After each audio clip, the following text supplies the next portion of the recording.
종목에 대한 투자 의사 결정을 내려야 되는 겁니다. 그러면 이걸 어떤 경로로 내려야 되는지 말씀을 드리면 먼저 돈의 흐름을 봐야겠죠. 그게 이제 매크로한 거시 경제도 보고 있는 거죠. 돈의 흐름이 어떤가.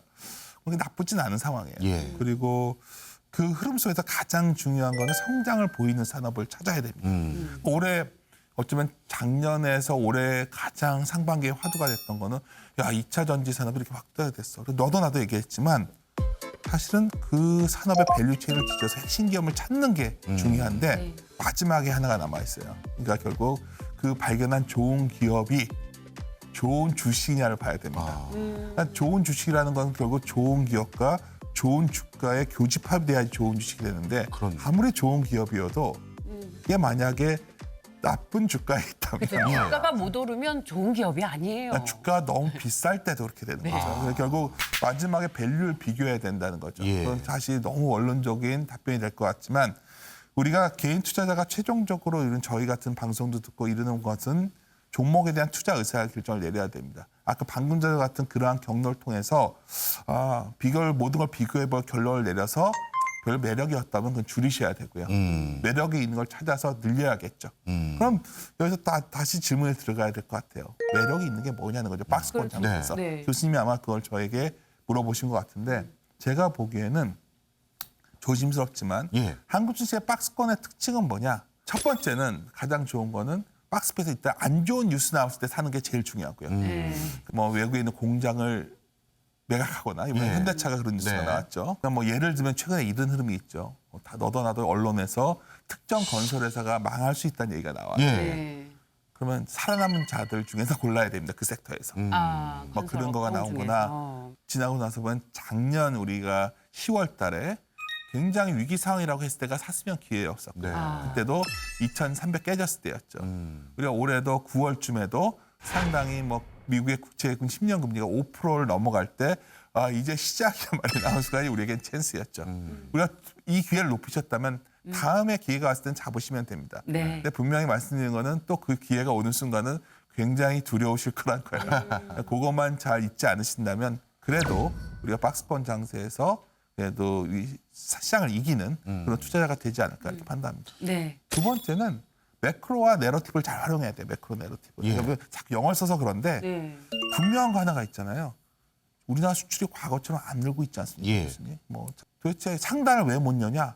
미중 패권 전쟁이 안 끝날 것 같거든요. 그러니까 올해 증시를 보면 미국은 이렇게 올라 있고요.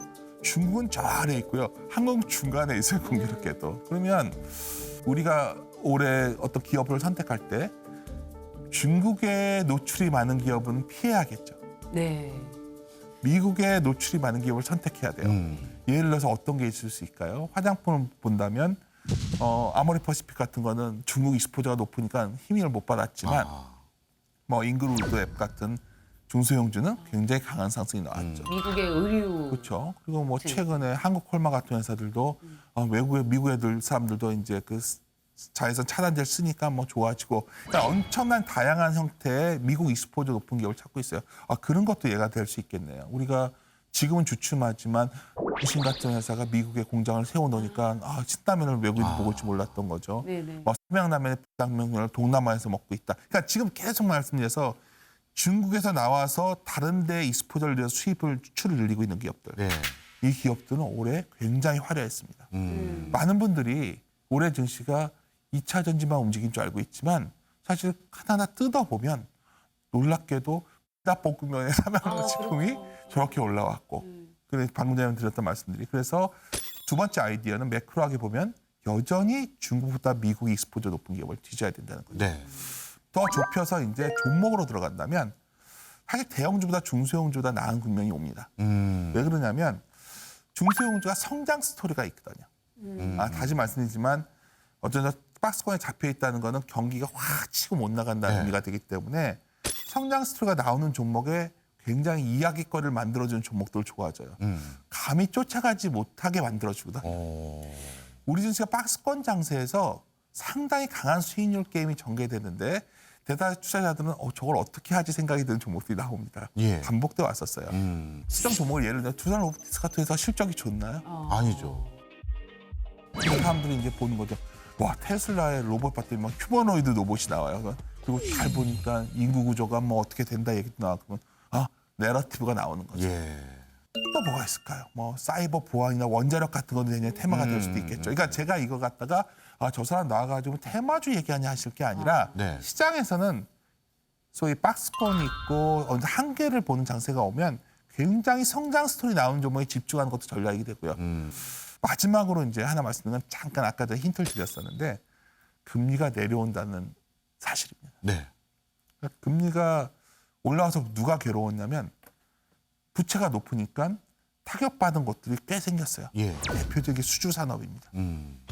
뭐 수주 산업 중에서 풍력도 있었고 건설업도 있었고 항공회사들도 매우 힘들었죠. 그러니까 유가가 내려오니까 좀 살겠죠. 그래서 결국 이러한 금리 하향 안정화가 소외주들의 반등도 가져오는 거예요. 네. 이건 아까 맨 처음에 말했던 중소형주 중에서 싼 주식들이 해당됩니다. 그런 것들이 PBR 밸류나 이런 정통적인 굉장히 올드한 방법을 통해서 쌌을 때 사놓으면 의외로 이런 장에서 조금씩 회복을 합니다. 물론 이게 추세적으로 오르진 않겠지만. 네.